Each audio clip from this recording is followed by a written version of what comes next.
మాట్లాడే పరిస్థితి. అంటే ఇదన్నీ రాజకీయ విమర్శలు అనుకోవచ్చా? అద్భుతంగా చేసేవని చెప్పి వాళ్ళు మాట్లాడుతున్నారు. సార్ ఇందాక మీరు ఒక పాయింట్ చెప్పారు సార్ మంచి మాట చెప్పారు. నిర్మలమ్మ పొద్దు, బీహార్ ముద్దు, ఆంధ్రప్రదేశ్ వద్దు, అది సార్ వాళ్ళ లెక్కలు. ఎందుకంటే ఒక్కసారి మీరు చూస్తుంటే ఈరోజు మీరు అన్నట్టు బీహార్లో బీజేపీకి ఎంతో కొంత ఓటు బ్యాంక్ ఉంది, ఆడ ఇదిగా ఉంది. కానీ ఇక్కడ ఏ ఓటు బ్యాంక్ లేకపోయినా అట్లీస్ట్ 2% ఓటు బ్యాంక్ లేకపోయినా కానీ బీజేపీ ఆదరించి అన్ని ఎంపీలు ఇచ్చి ఈరోజు భారతీయ జనతా పార్టీ సెంట్రల్లో నిలబడిందంటే దానికి కారణం ఎవరండి? ఆంధ్రప్రదేశ్ నుంచి ఆంధ్రప్రదేశ్ ప్రజలు, తెలుగు ప్రజలు ఇచ్చిన ఎంపీలే కారణం అండి. తెలుగు ప్రజలు సపోర్ట్ చేయబట్టే, ఆంధ్ర ప్రజలు సపోర్ట్ చేయబట్టి, వాళ్ళు అన్ని ఎంపీలు ఇవ్వబట్టే ఈరోజు భారతదేశంలో భారతీయ జనతా పార్టీ అధికారంలో ఉంది. ఆయన ఎలక్షన్కి వెళ్ళకముందు ఏం చెప్పారండి? ఔరా ఏక్ బార్ ఎన్డీఏ సర్కార్ అని చెప్పలేదు సార్. ఆయన ఏం చెప్పాడు? ఔరా ఏక్ బార్ మోడీ సర్కార్ అని చెప్పుకుంటారు, కింద పడిపోయాడు. ఈరోజు ఆంధ్రప్రదేశ్ ప్రజలు సపోర్ట్ చేయబట్టే, ఇక్కడ ఉన్న ఎంపీలు ఆంధ్రప్రదేశ్ ప్రజలు సపోర్ట్ చేసి ఎంపీలను గెలిపించబట్టి వాళ్ళు నిలబడ్డారు సార్. అలాంటప్పుడు భారతీయ జనతా పార్టీ ఆంధ్రప్రదేశ్ ప్రజలకు అంత రుణపడి ఉండాలి సార్. కానీ ఈరోజు వాళ్ళు ఏం చేశారంటే, బీహార్లో ఎలక్షన్స్ ఉన్నాయి కదా, ఆంధ్రప్రదేశ్లో మాకు ఏం వద్దు, ఆంధ్రప్రదేశ్లో మాకు సంబంధం లేదు, మేము ఎప్పుడు వాళ్ళని చిన్న చూపు చూస్తాం అన్నట్టుగా బీహార్కి ఎన్నో తాయిలాలు ఇచ్చారు సార్. అక్కడ ఒక బోర్డు, మకానా బోర్డు అని ఒకటి ఫామ్ చేశారు సార్. మరి ఇప్పుడు అదే ఫామ్లో మరి ఆంధ్రప్రదేశ్కి ఏ బోర్డు ఇచ్చారంటే వాళ్ళు ఇచ్చింది గుండు సున్నా సార్, ఒక కోడిగుడ్డు మాత్రమే ఇచ్చారు సార్.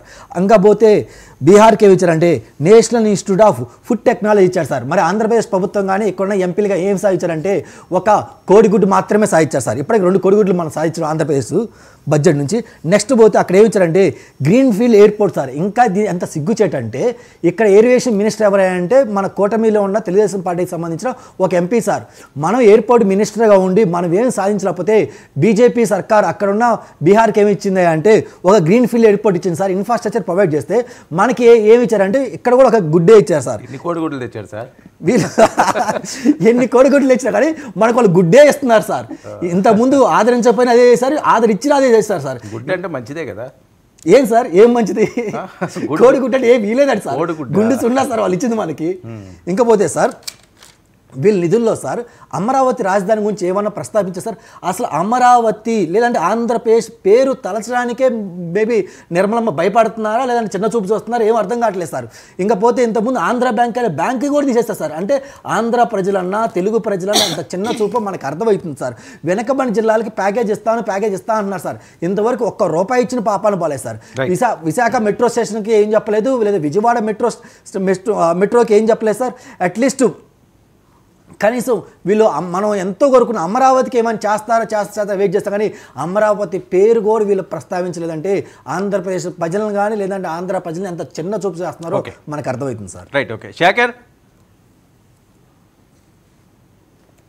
సార్ నమస్తే అండి. వర్మ గారు మీకు అలాగే తోటి ప్యానలిస్టులకి ప్రత్యేకంగా మా పాలకోట అన్నకి అండ్ తెలుగు రాష్ట్ర ప్రజలందరికీ కూడా గుడ్ ఈవినింగ్ అండి. ఏంటి కేంద్ర బడ్జెట్ పై మీ అభిప్రాయాలు? అప్పుడే ఆల్రెడీ స్టార్ట్ చేసినట్టున్నారు మీరు. ఇదిగోండి సార్, మీరు గుడ్లు తెచ్చారా? ఏమండి వీకెండా ఏంటి, రేపు ఆదివారం అని?